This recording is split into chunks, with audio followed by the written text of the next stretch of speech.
All right, good evening, everyone. I need to fix my screen really quick, so let me take care of that. Hey, thanks for joining in. Thanks for being tuning in to the Bible class tonight. We're going to have a little fun starting a new series called Head Scratchers. And these are going to be classes about verses which, sometimes you look at and you just wonder, why is that in the text? Or what am I supposed to learn from that? Or, why did God put it in there, I guess? So we're going to be looking at several of those as we go through on Wednesday night. You might have one. If you do, put it in the Facebook feed or the YouTube feed. Send me an email. Send me a text message if you have a verse you would like to put in this series. I'll also put a form together so you can get on and go onto an online form that will be totally anonymous. There is no way I can know who sent the question when I set that up. So I'll set up an anonymous form. If you want to send a question in, I will put that in the comments of the Facebook feed. And I don't know if I can do that with the YouTube feed or not. I think I can. I think I can put it in YouTube. So I'll work on that. I haven't done that yet. Just kind of thought about that right now. So we'll get that done. But again, if you've got my text number, if you've got my phone number, you can text it. My email, you can send it that way. You can go to, I believe, gospelchariot.com. I think my email address is there, and I'm pretty sure it's if you go to clarksvillehighwaychurch.com, my email address is there. If you don't know what that is, just shoot me a message, and we'll start looking at those. So tonight we are going to be in 2 Kings chapter 2, and we're going to look at verses 23 through 25. So if we'll jump over to the text quickly and read that. It's up here on the left side of your screen. If that's large enough, you can read it on your iPad, your phone, your computer, your television, whatever you're watching on. And I'll also try to monitor the comments on Facebook and YouTube. It's kind of hard for me to do what I'm live streaming. I have 3 computer screens. I actually need a computer that'll handle one more, but that's beside the point. From there, Elisha went up to Bethel. As he was walking along the road, some young men came out of the town. Came out of the town and jeered at him. "Go on up, you bald head," they said. "Go on up, you bald head." He turned around and looked at them and called down a curse on them in the name of the Lord. Then 2 bears came out of the woods and mauled 42 of the young men, and he went on to Mount Carmel, and from there he returned to Samaria. So that's our head-scratching verse for tonight. And I'm sorry I didn't start my slideshow, so let me get that going here. So that's our message for tonight, this 2 Kings chapter 2, verses 23 through 25. If you need to have a Bible and turn there. And the reason I called these head scratchers is, sometimes when you're reading the Bible, and I believe the Bible is the inspired word of God. I believe God put exactly in the Bible what he wanted to put in the Bible. I think he inspired people to write his message. And sometimes when you're reading those, you get to one of these verses and it's kind of a question in your head. Why is that one in there? What is going on in this passage that we needed to know exactly what happened with Elisha and these young men and the 2 bears, and he calls down a curse and 42 of them get mauled. And I think there's some really really good lessons here, to be honest with you. I think there's some good things to learn, and I hope we do that as we go through. I'm trying to keep this around 30 minutes. Please don't write that down because sometimes I don't always stay within the time frame that I want to stay in, but I want to do my best, just so you know. The first hint is from there, Elisha went up to Bethel. And I want to talk for just a second about this town. I want to talk for just a second about Bethel.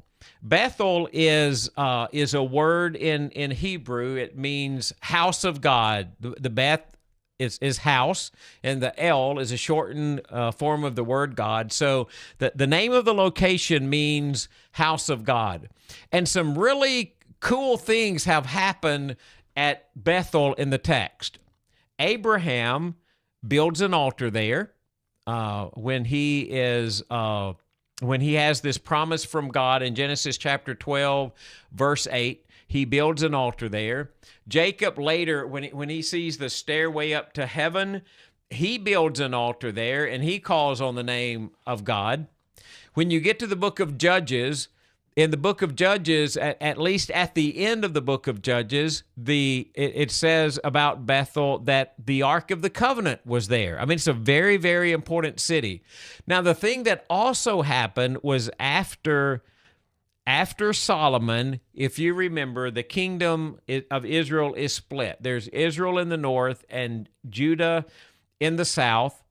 And through that process, and I want to show you where Bethel is on a map right here, by the way, so you kind of know where we're talking about. So this is after this is the divided kingdom after Solomon is king. This up here is Israel, this orangey looking color right here. I did not mean to do that. Sorry about that. This area down here is Judah, this red area right here. And so Bethel is just over the boundary. And so here's Jerusalem right here. And then just north is Bethel. I don't think I can, I might can actually draw on this. I'm not really sure. I think at one time I could, but I'm not really sure how to do that. So Bethel is just north right here. And I hope you can see that. I can kind of zoom in a little bit on it. It's right here, Bethel.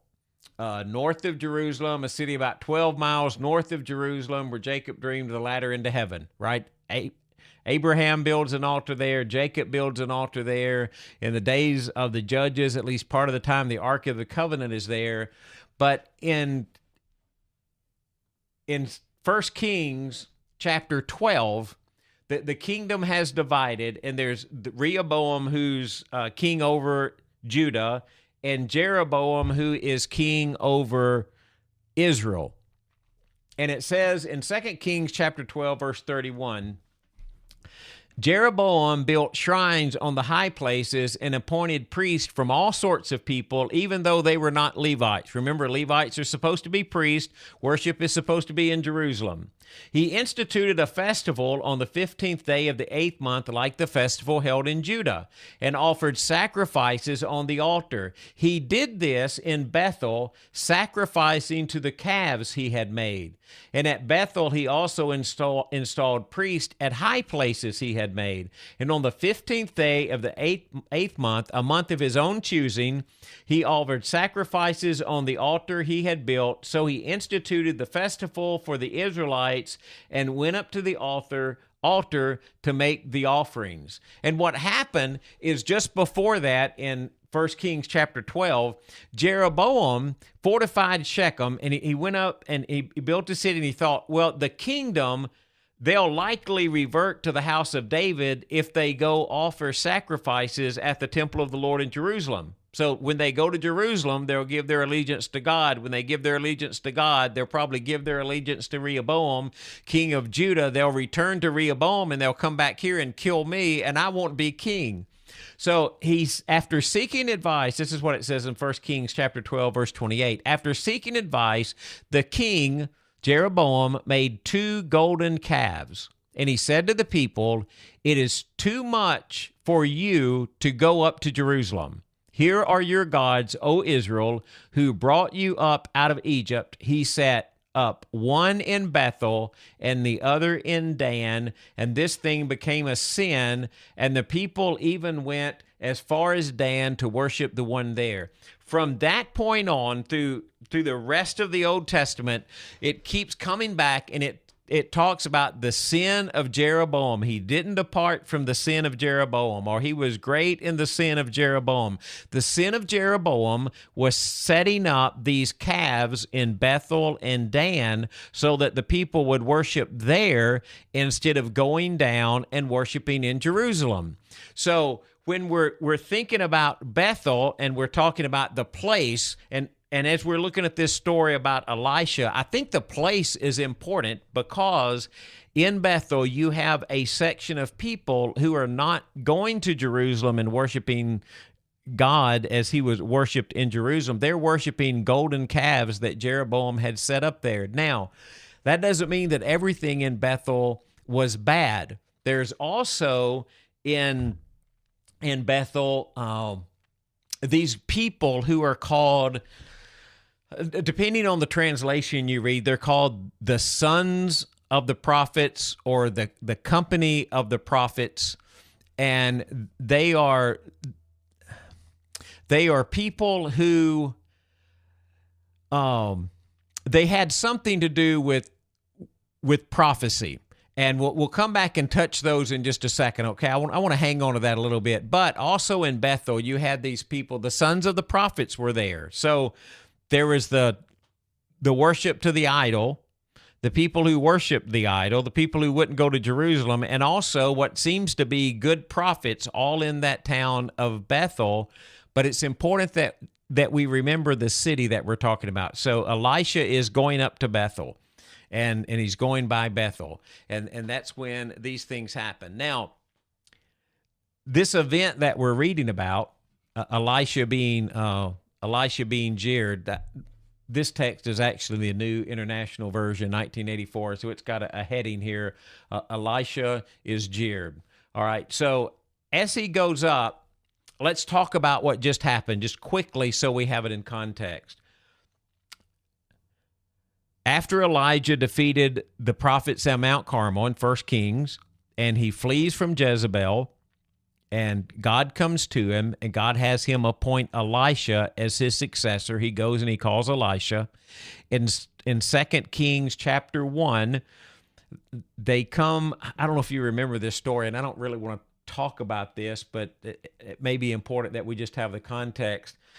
Ahazi sends messengers to bring Elijah to him, and he's the king of Samaria.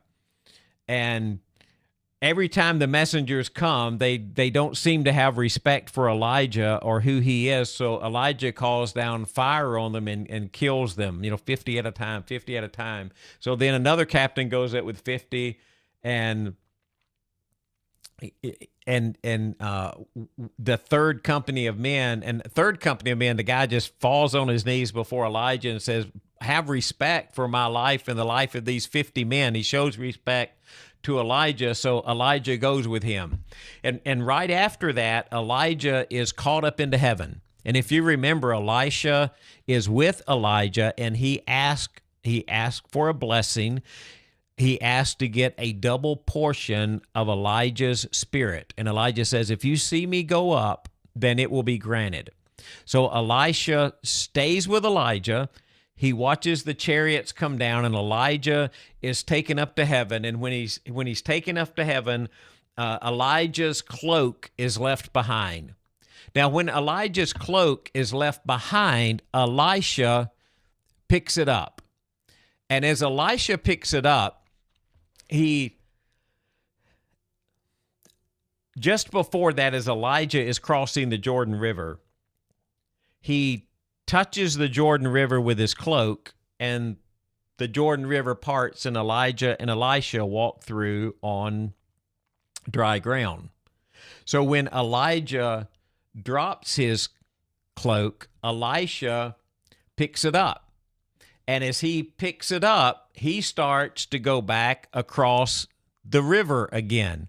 And as he goes back across the river, he takes the cloak and strikes the Jordan River, and the river parts for him, and this company of prophets see it. So this is the third action that Elisha has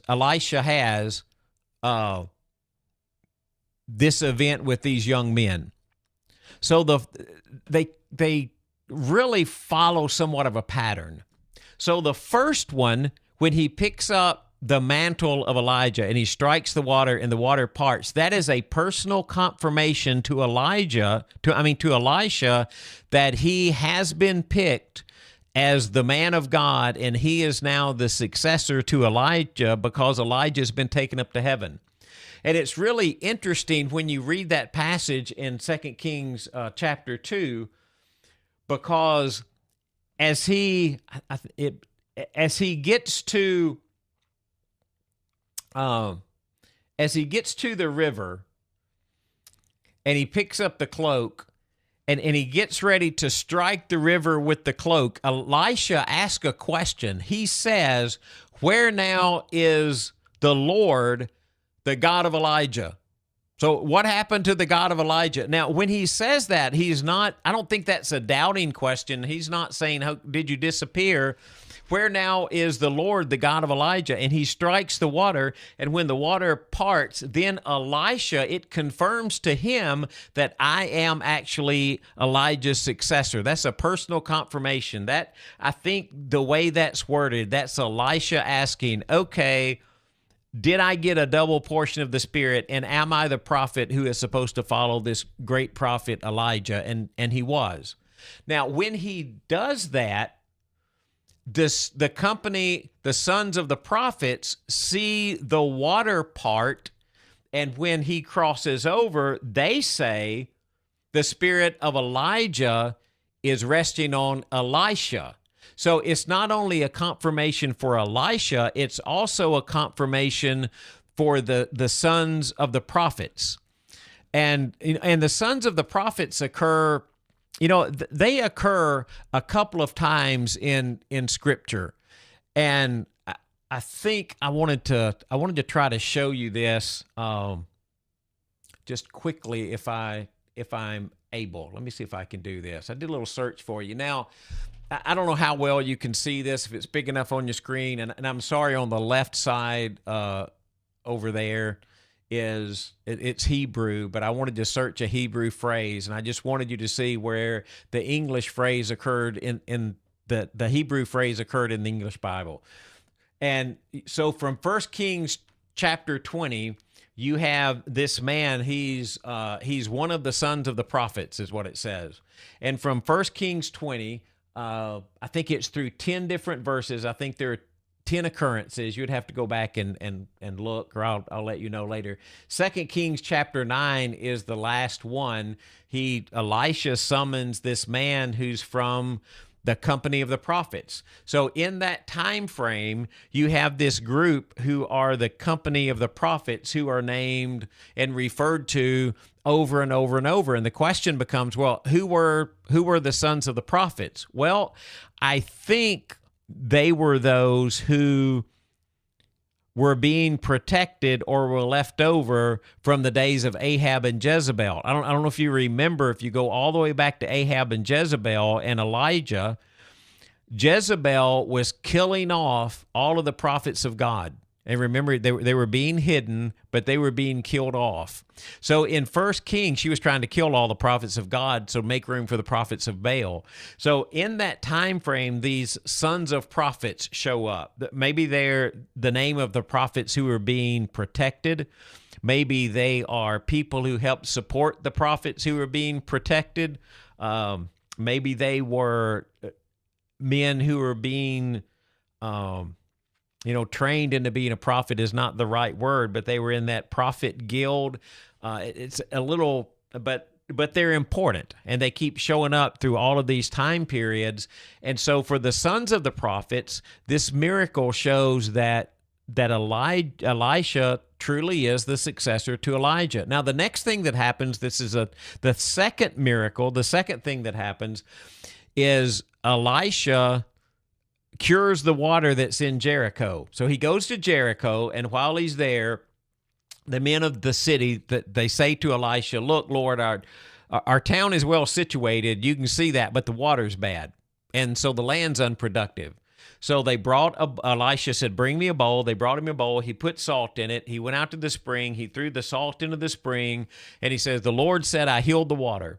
and never again will it cause death or make the land unproductive, and the water became whole again. Now, that's important because that's a confirmation to the people. So it's been confirmed to Elisha. It's been confirmed to the company of the prophets. Now, through the miracle in Jericho, it's confirmed to the people that he will be prophesying to.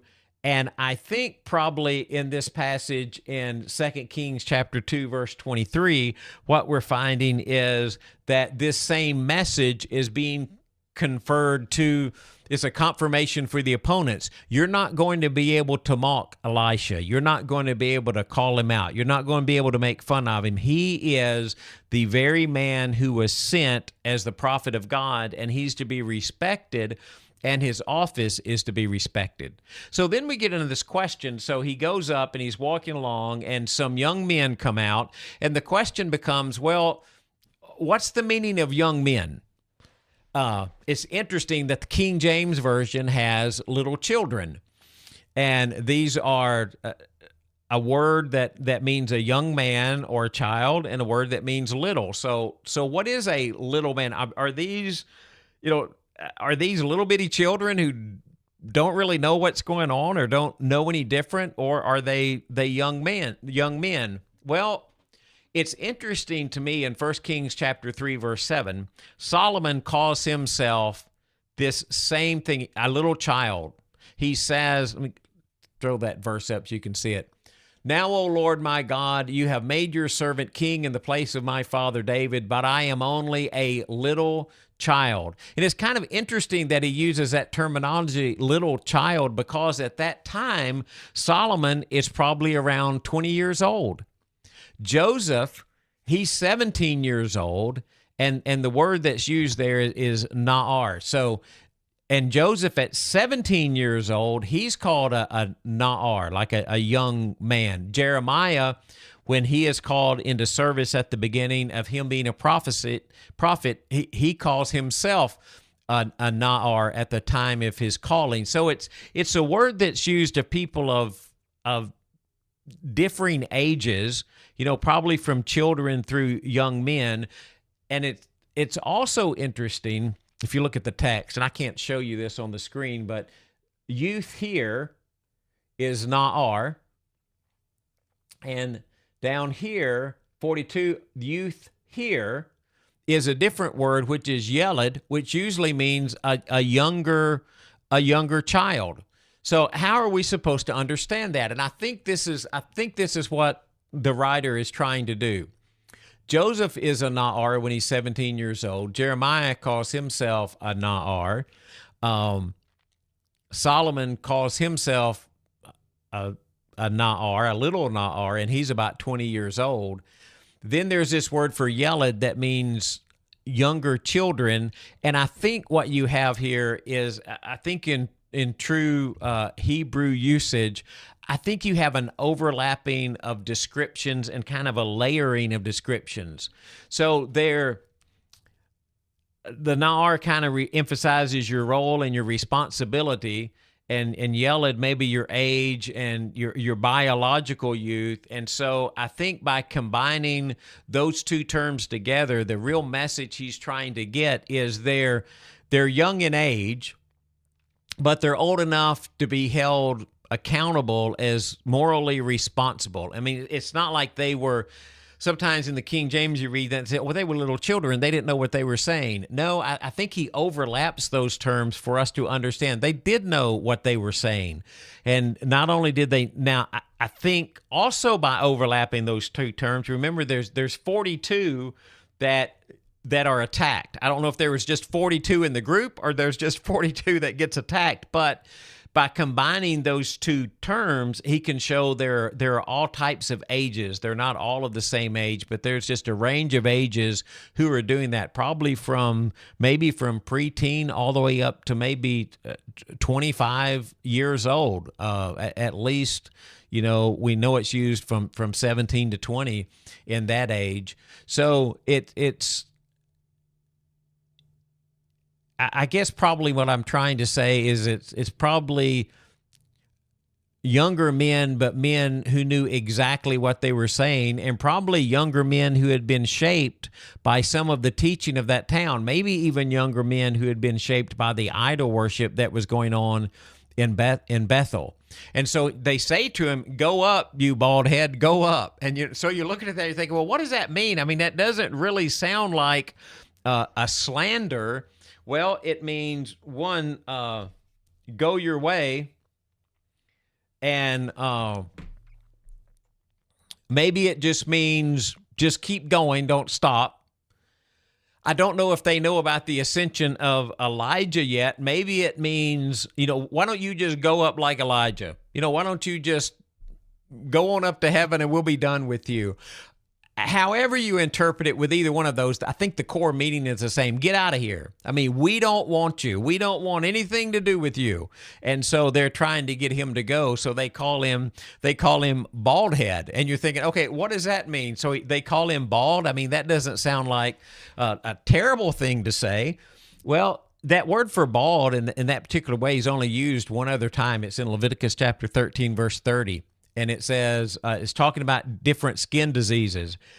And the text says, when a man's lost his hair and he's bald, he's clean. So that's not a result of some kind of skin disease. If you just go bald, you just go bald. So here it could mean a couple of things, I think. One, it could just simply mean Elijah was bald. He just didn't have any hair. And the chief objection against that, when you read people who write about this passage, is Elisha's fairly young here. I mean, he lives at least another 50 years after that, so they say he's too young to be bald. Well, that's kind of conjecture. I don't know what age is too young to be bald. Now, it was also customary that men in that time would cover their heads. So if his head was covered, or if he was at a distance, they probably couldn't tell if he was bald or not. Now, again, even though it was customary, it doesn't mean that Elisha had something over his head, but it's possible. Now, it could be, and I really like this one.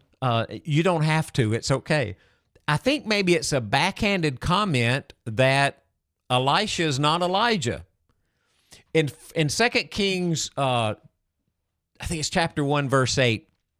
It says about Elijah, a man, a master of hair.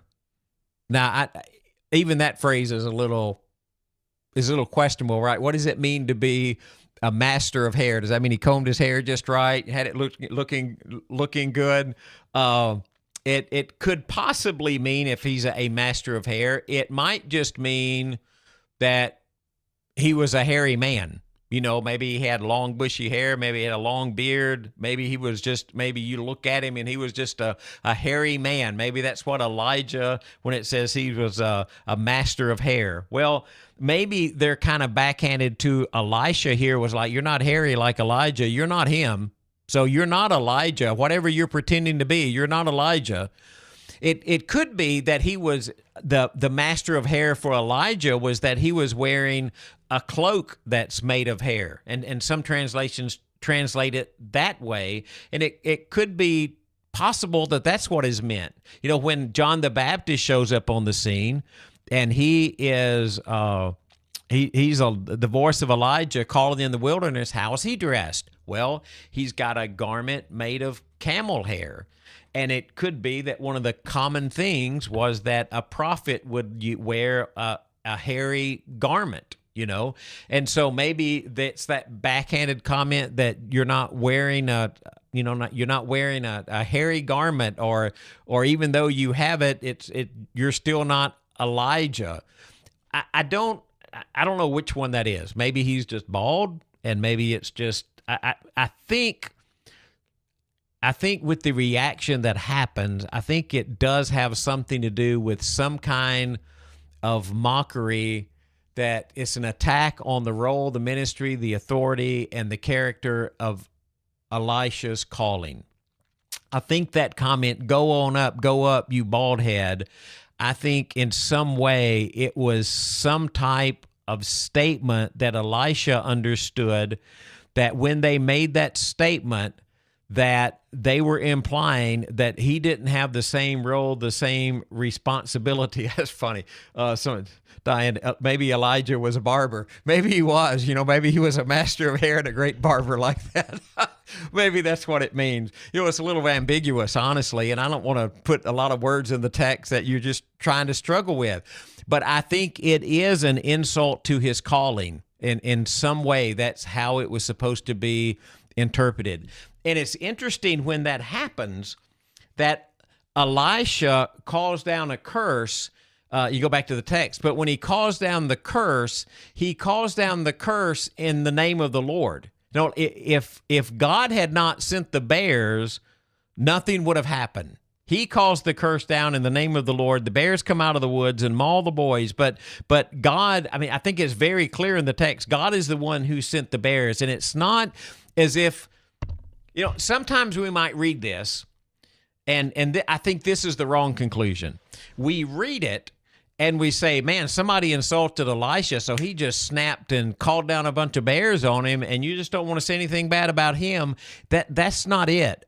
God sent the bears, even though Elisha called down the curse.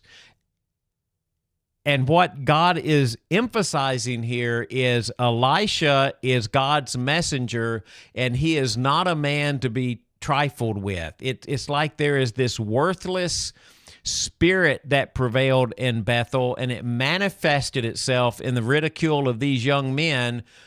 And they knew when they said that they were insulting Elisha, and they were insulting the prophet of the Lord, and they were insulting the word of the Lord. So he's not like trying to curse them to avenge his honor. He's doing that to avenge the honor of God. He's doing that to show that Elisha is the man who's been sent by God. So these bears come out and maul 42 boys. It doesn't say that they killed them. Mauled kind of means cut to pieces in some way in the original language. So I don't know if they died or didn't die. That the text is a little ambiguous on that. But and this is, I think, probably reading too much in the text. I'm just going to share with you what I think sometimes, and I don't know so much about what I think with this. I think 42 is an interesting number. I was just thinking, why 42 of them? Why 42?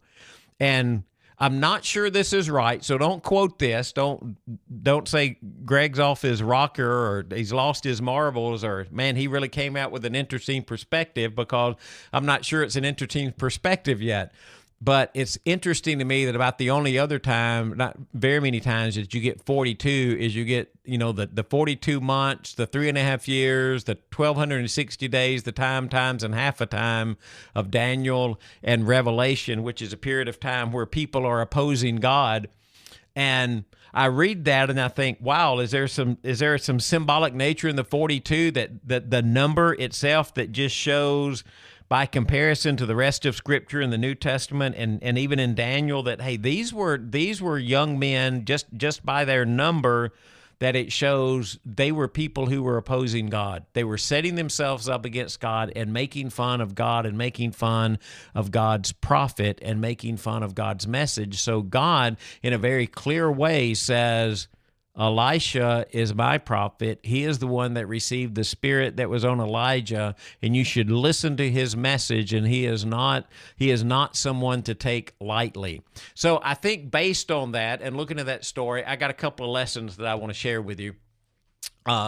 Number one, God takes attacks on his holiness and his word seriously, and that did not stop in 2 Kings chapter 2. That is still as much of a principle now as it was a principle then. God takes attacks on his holiness and his nature and his character and his word and his messengers and his mission and his message.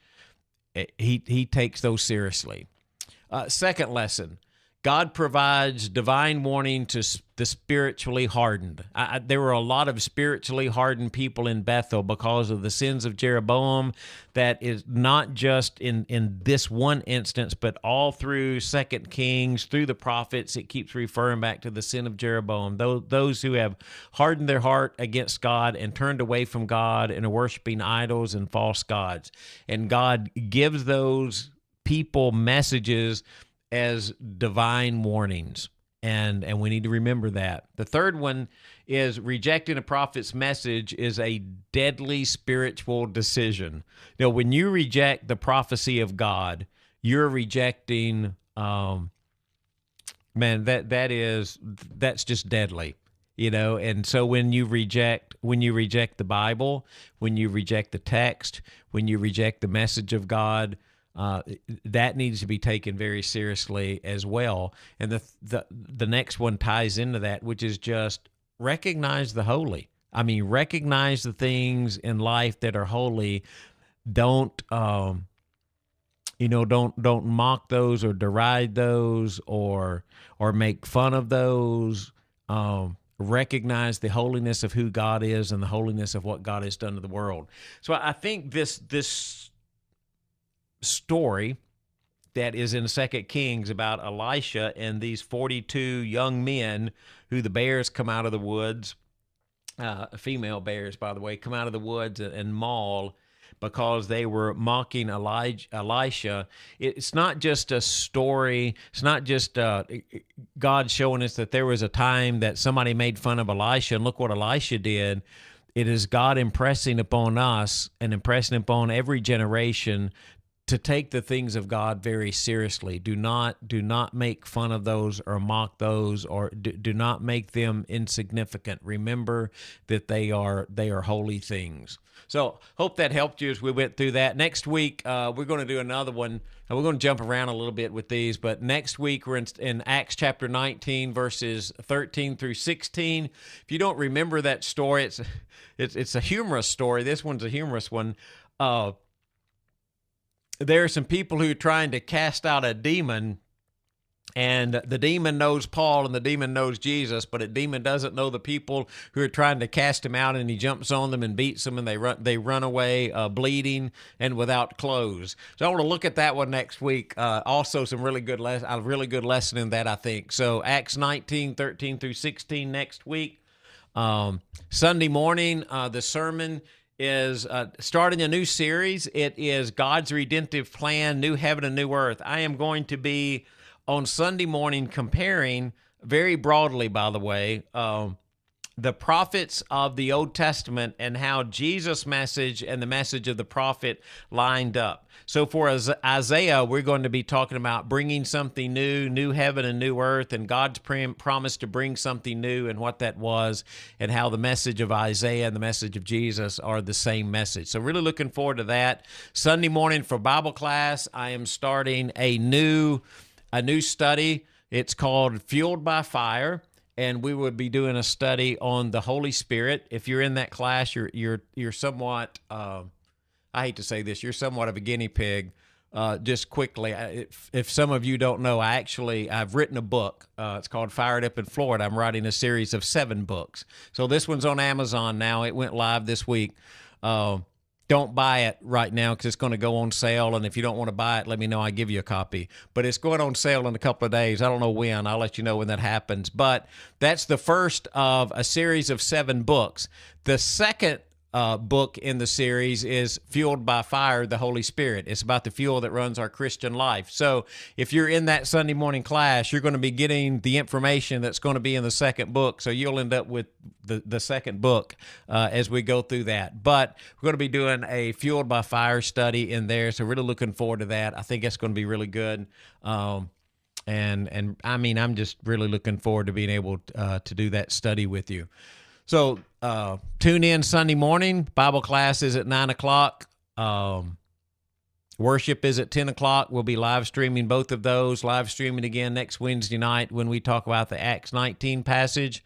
I hope tonight that you have a great evening. Thanks for joining in, and I will see you next week.